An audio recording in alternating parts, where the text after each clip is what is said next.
नमस्कार दोस्तों, जय श्री राधा रानी की जय हो। जय श्री कृष्ण। पहले तो जो राधा कृष्ण को मानते हैं, जो अपने घर में लड्डू गोपाल की सेवा करते हैं, उन सबको मेरा नमस्कार, उन सबको राधे राधे। आज मैं आपको मंगल प्रदोष व्रत के बारे में बताने जा रहा हूँ। मंगल प्रदोष व्रत जो कि बहुत ही महत्व इस व्रत का है।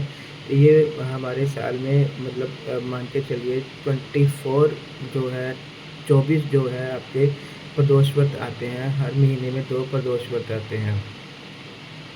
इस हिसाब से आपके जो है 24 जो है आपके प्रदोष व्रत आते हैं हर साल में, ठीक है। और आप मान के चलिए जो भी इस प्रदोष व्रत को रखता है उसके एक उत्तम फल की प्राप्ति होती है। मैं पिछले 3-4 साल से इसको लगातार रख रहा हूँ। पहले मैं इसके बारे में आपको बताऊँगा या आखिरी में बताऊँगा। पहले आपको मैं मंगल प्रदोष व्रत के बारे में बता रहा हूँ कि मंगल प्रदोष व्रत एक बहुत ही ज़्यादा इसकी महत्वता है। इसके पीछे एक छोटी सी कथा है जो कि मैं आपके साथ शेयर करना चाह रहा हूँ और मैं आपके साथ शेयर कर रहा हूँ। इसके बारे में छोटी सी है, बस आप सुन लीजिए, जाइएगा मत कहीं भी, मत आप सुनिए ज़रूर। इस कहानी के पीछे एक ऐसा है कि एक विदर्भ जो थी, एक औरत थी जो कि अपने बेटे के साथ एक गाँव में रहती थी, ठीक है। वो प्रदोष व्रत रखती थी, मंगल प्रदोष व्रत रखती थी वो।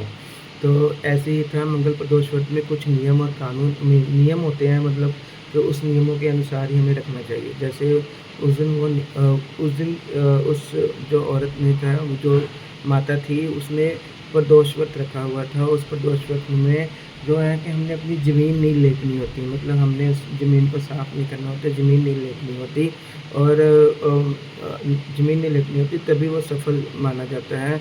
बट आजकल तो सारे मतलब अगर आज के समय में हम ऐसा नहीं करते हैं। आज के समय हमारे घर में सब सफाई-सफाई सब चलता है, क्योंकि उस समय का दौर ही अलग था और आज के समय तो सब कुछ ही चेंज है, ठीक है। तो उस समय जो जो बूढ़ी औरत थी, जो बूढ़ी माता थी, उसको ज़मीन नहीं लेटनी होती थी और वो मंगल प्रदोष व्रत की कथा करती, पाठ करती। ऐसे ही सुबह उठते ही वो अपना पाठ कर रही, मंगल प्रदोष व्रत में रखा हुआ था। और मंगल प्रदोष व्रत के सबसे पीछे महत्व था हनुमान जी। तो हनुमान जी ने कहा कि ये मंगल प्रदोष व्रत रख रही है, आज इसका एक इम्तिहान लिया जाए। तो हनुमान जी उस एक भिक्षाई के रूप में चले गए उसके पास और उसको बोला, हे भिक्षालिनी, हे माता, मुझे भिक्षा दे, मुझे कुछ दे, ताकि मुझे कुछ खाने को दे, ताकि जो है मैं तेरा कल्याण करूँ, तुझे मैं आशीर्वाद दूँ। तो वो अपने घर से बाहर आई, उसने देखा कि एक बुज़ुर्ग है, जो एक साधु संत के रूप में आया हुआ था, वो हनुमान जी ही थे। वो साधु संत के रूप में आए हुए हैं। उन्होंने देखा कि एक साधु संत के रूप में उनके घर के बाहर भिक्षा माँग रहे हैं। तो उन्होंने बोला कि हे माता, मुझे कुछ खाने को दे। तो माता ने खाने को दो, बट मैं तभी खाऊँगा जब तू अपने घर लीप के इसको साफ़ करेगी। तो इसमें तो उसने माता ने बोला कि हे प्रभु, हे मेरे संत, हे मेरे महात्मा जी, मैं आज नहीं लीप सकती, मेरा आज प्रदोष व्रत है, मंगल प्रदोष व्रत है। बट नहीं, उसने बोला, तो वो संत ने बोला, अगर तू नहीं लिपेगी तो मैं नहीं खाऊँगा। बट वो उस चीज़ को सुन के वो बहुत ज़्यादा उदास हो गई कि जब उसने बोला कि संत बिना खाए ही हमारे जो है घर से चले जाएँगे। उस समय संत को बिना खिलाए ही घर से भेजना एक बहुत ही अशुभ माना जाता था। फिर उसने हाथ जोड़े, पर उसने बोला कि चल ठीक है, मैं एक शर्त पर मैं खाना खाऊँगा। मैं तेरा जो खाना है वो आप तेरे बेटे की पीठ पर आग लगा के ही बनाऊँगा। तो उसने जो माता थी, उसने वचन दे दिया था उस संत को कि जो तू माँगेगा मैं तेरे को दूँगी। तो उसने उस वचन के अनुसार हनुमान जी ने जो रूप में आए हुए थे संत के, उन्होंने बोला, चल ठीक है, तू अपने बेटे को बुला, मैं तेरे बेटे के पीठ पर ही सारा खाना बनाऊँगा।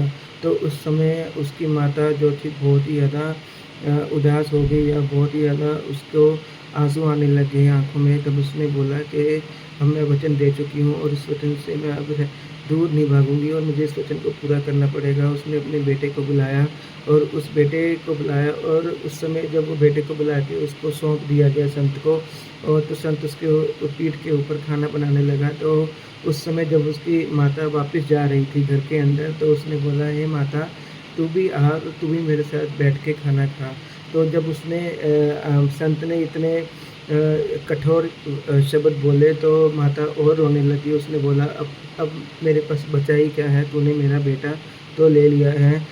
तो उसने बोला, "तू 3 बार अपने बेटे को आवाज़ मार, तेरा बेटा जो है वो आएगा और वो भी हमारे साथ खाना खाएगा।" वो बोलेगी, "तुम मेरा क्यों मज़ाक उड़ा रहे हो? हे गुरुदेव, तुम मेरा क्यों मज़ाक उड़ा रहे हो? हे संत महात्मा जी, तुम मेरा क्यों मज़ाक उड़ा रहे हो? आपके बेटे को तो मैंने आप पहले ही सौंप दिया है।" बट उनके ज़िद करने पे फिर भी जो थी उस औरत ने, उस माता ने उस माता ने जो है 3 बार अपने बेटे को आवाज़ मारी।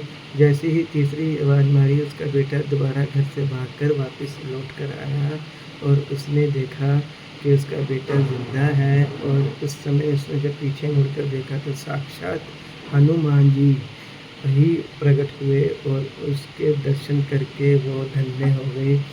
इस तरह इस कथा का बहुत महत्व है। मैं आपको बताता हूँ अपनी खुद की कहानी। मैं खुद अपनी जॉब से 4 साल से डिसमिस हूँ और मैं इस व्रत को पिछले 3-4 साल से कर रहा हूँ लगातार। ये व्रत मुझे मेरी सिस्टर ने ही शुरू करवाया था।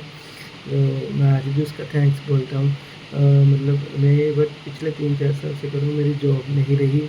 मैं अब ट्रेडिंग करता हूँ शेयर मार्केट में और उसी से अपना घर चला रहा हूँ। बट मैं हाथ जोड़ता हूँ, मतलब मैं प्रभु के आगे कि मुझे कभी उसने भूखे नहीं सोने दिया, मुझे कभी खाने की कमी नहीं करी। मैं बहुत सारा पैसा मैंने लॉस भी किया शुरू-शुरू में, बट मैं रिकवर भी कर रहा हूँ और मुझे कभी मतलब किसी चीज़ की कमी नहीं दी इस व्रत में। मैं सबसे मतलब यही बोलूँगा कि आप इस प्रदोष व्रत को करना शुरू करिए, आपकी सब मनोकामनाएँ पूरी होंगी। जय श्री कृष्ण। राधे, राधे।